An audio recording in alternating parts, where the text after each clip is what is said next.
Hi guys, so I thought I'd do a quick video about hammering and hopefully this works out well. It's pretty hard to film.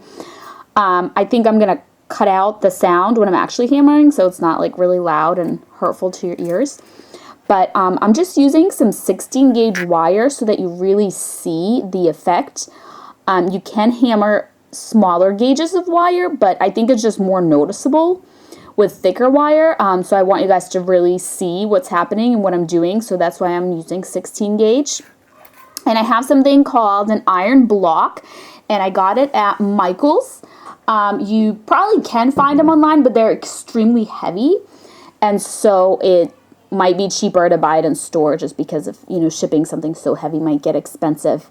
They're slightly pricey, maybe around $20-ish. I forget exactly because it was a long time ago. And then you need something called a chasing hammer. This is a chasing hammer. It's a little old and worn, but I just got it on eBay for like, I don't know, probably around $10. You can check Amazon as well. So a chasing hammer has one smooth edge right here, and then this little like ball end right here. And I'll show you what both ends are for. So basically, it's just like you would expect. You literally just hammer the wire. And one thing that is useful, like if you want to make the end of this wire kind of splay out, and that's the reason that you're hammering, what you might want to do, and I got this on Amazon, this is a little file. It's Vintage brand, I believe. So what you want to do before you hammer is you want to file the end of your wire so it's nice and flat. It might already be flat, but sometimes when you cut really thick wire, it just has that like sharp pointy end, and then when you hammer it, the shape of it, you'll have to file it afterwards, so this makes less filing afterwards. So what you do when you hammer is you just come down, and what's helpful is that you move your hammer instead of just going up and down, you move it almost like slide it towards the end of your wire as you bring it down, and that kind of helps splay out that end. So I'm going to go ahead and do that now, and I'll cut out the sound.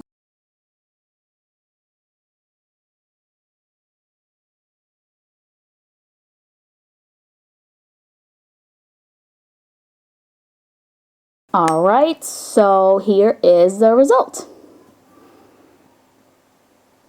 Splayed out the end of my wire. And it's still not perfectly rounded, so you would want to go back in and just kind of file it down a little bit to make it a nice rounded shape, and just to make sure that there's no sharp edges.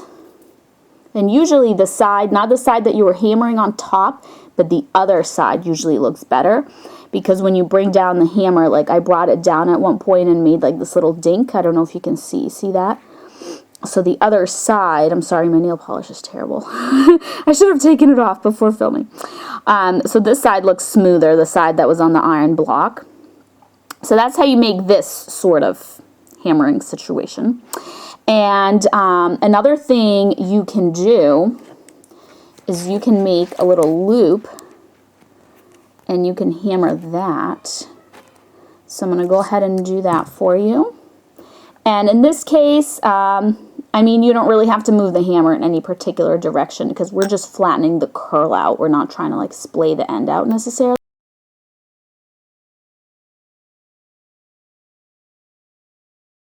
So as you see, it's getting wider here, not so much here at this little tip.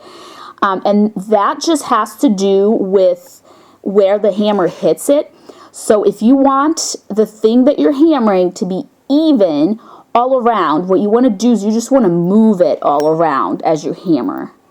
So I'm going to go ahead and do that next.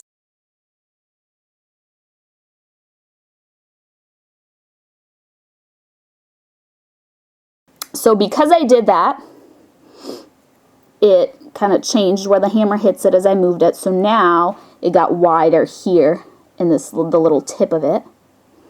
Here's what the back of it looks like. So you would want to file it down if this little end is revealed, just because it is a little sharp. Or you can just take your round nose pliers, and wire that's been hammered is a lot harder to work with, but you can just kind of close it down like this. So next I want to show you how to use this little end, the little ball end of it. So what I personally like to do is, instead of just going right in on just regular wire with my ball end, I like to flatten it just a little bit first with this side of the hammer. So for example, this loop. If I wanted to use this ball side on this loop, then I would do exactly what I just did. I would just flatten it down like I just did, and then I would go back in and I would just hit it with the ball hammer and just try to hit it evenly all around. This just has a much smaller point, so it's not going to hit the entire loop. You just kind of have to move it, just try to get everywhere. So I'm going to do that and show you the effect that it gives.